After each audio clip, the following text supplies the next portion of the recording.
Visa പ്രവർത്തനം നടന്നുകൊണ്ടിരിക്കുന്ന ഈ പ്രത്യേക ഘട്ടത്തിൽ 321 എന്ന പ്രത്യേകം സജ്ജമാക്കിയ, ആധുനിക രീതിയിൽ സജ്ജമാക്കിയ, കാർഗോ കപ്പബിലിറ്റിയുള്ള, കാർഗോ ശക്തിയുള്ള, കാർഗോ ക്ഷമതയുള്ള, ലോഡ് പെനാൽറ്റി ഇല്ലാതെ തന്നെ മുഴുവൻ യാത്രക്കാരുമായി കരിപ്പൂരിൽ ലാൻഡ് ചെയ്യാൻ പറ്റുന്ന, കരിപ്പൂരിൻ്റെ ടാർമാക്കിൽ മുത്തമിടാൻ പറ്റുന്ന 321 വിമാനമാണ് ഉപയോഗിക്കുന്നത് എന്നുള്ളതാണ് മറ്റൊരു സവിശേഷത. കുറച്ചു കാലം കൂടി, ഇപ്പോൾ ഈ മാർച്ചോടുകൂടി വിസ പ്രവർത്തനം 80% പൂർത്തിയാക്കണമെന്ന് എയർപോർട്ട് അതോറിറ്റി വളരെ ശക്തമായി കരാർ കമ്പനിയോട് നിഷ്കർഷിച്ചിട്ടുണ്ട്.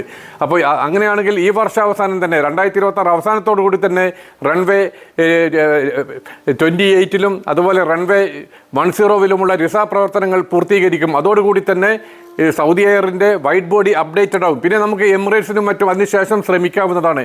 എന്തായാലും മലബാർ പ്രവാസികളെ സംബന്ധിച്ചിടത്തോളം, മലബാർ നാട്ടുകാരെ സംബന്ധിച്ചിടത്തോളം, മലബാറിലെ സാധാരണക്കാരെ സംബന്ധിച്ചിടത്തോളം ഇതൊരു വളരെ സന്തോഷകരമായ വാർത്തയാണ്.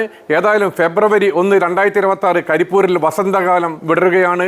ഇതിന് എല്ലാവരും വളരെ ശക്തമായ പിന്തുണയും സഹകരണവും ആവശ്യമുണ്ട്.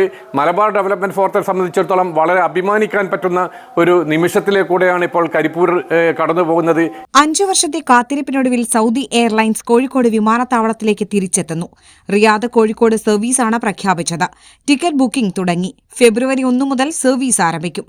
ആഴ്ചയിൽ 4 സർവീസുകൾ. മാർച്ചിൽ ജിദ്ദ കോഴിക്കോട് സർവീസ് ആരംഭിക്കുമെന്നും പ്രതീക്ഷയുണ്ട്. ഒപ്പം സർവീസുകളുടെ എണ്ണവും കൂടും. ഇത് പ്രവാസികൾക്കും ഹജ്ജ് ഉംറ തീർത്ഥാടകർക്കും വലിയ ആശ്വാസമാകും. റൺവേയുടെ പ്രത്യേക സാഹചര്യം പരിഗണിച്ച ഇടത്തരം വലിപ്പമുള്ള അത്യാധുനിക എയർബസ് A321 നിയോ വിമാനങ്ങളാണ് സർവീസിനായി ഉപയോഗിക്കുക. ഈ ശ്രേണിയിൽപ്പെട്ട വലിയ വിമാനങ്ങൾ മാത്രമുണ്ടായിരുന്ന സൗദി എയർലൈൻസ് ആദ്യമായാണ് ഇടത്തരം വിമാനവുമായി കോഴിക്കോട്ടേക്ക് സർവീസിനൊരുങ്ങുന്നത്. റിയാദിൽ നിന്ന് പ്രാദേശിക സമയം പുലർച്ചെ 1:20 പുറപ്പെടുന്ന വിമാനം പ്രാദേശിക സമയം രാവിലെ 8:35 കരിപ്പൂരിലെത്തും. രാവിലെ 9:45 കരിപ്പൂരിൽ നിന്ന് പുറപ്പെട്ട് പ്രാദേശിക സമയം 12:50 റിയാദിലെത്തും വിധമാണ് സർവീസ്. 2020 ഓഗസ്റ്റ് 7-നുണ്ടായ വിമാനാപകടത്തെ തുടർന്ന് വലിയ വിമാനങ്ങൾക്ക് നിയന്ത്രണം വന്നതോടെയാണ് സൗദി എയർലൈൻസ് കരിപ്പൂർ വിട്ടത്. ന്യൂസ് ഡെസ്ക് എയർ1. Who is the most special person in your life? നിങ്ങളുടെ ജീവിതത്തിലെ ഏറ്റവും പ്രധാനപ്പെട്ട ആ വ്യക്തി അതാരാണ്?